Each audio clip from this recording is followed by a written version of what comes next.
Ayan ano, magpapasok tayo.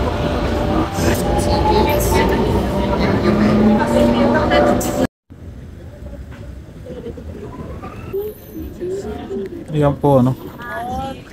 Andito tayo kanina. Sumakay tayo ng bus. Ayan, yung berde na yan. So nandito tayo. Peña. 13 euros yung sakay ng bus ano, per person. So andito tayo ngayon sa entrance nila ano. May kita nyo doon yung taas yung castle.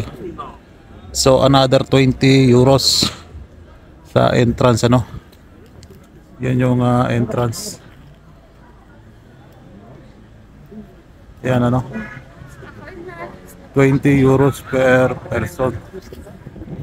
Nandito po kayo magkukuha ng ticket no. Ayan po yung ticket. 20 euros no.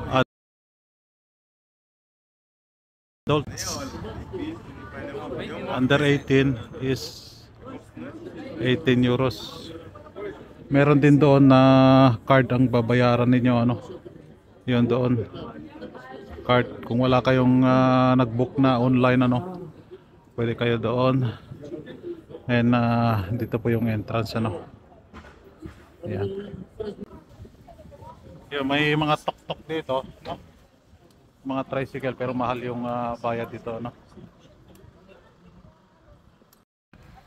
Yan po yung bus ano. Hook on, hook off.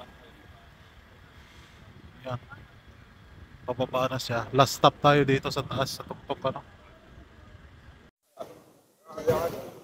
Ayan po no, yung bus kung magsasakay kayo niyan, extra bayad din po yan no. 3 euros po siya. Papunta doon sa taas. Ayan ano. Extra bayad po siya. 3 euros. No?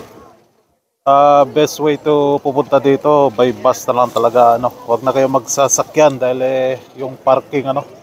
Mahirap yung parking diyan sa yung parking po doon is makitid talaga yung daan. Saka yung rubber shoes tulad yung daan ano, makikita nyo yung daan.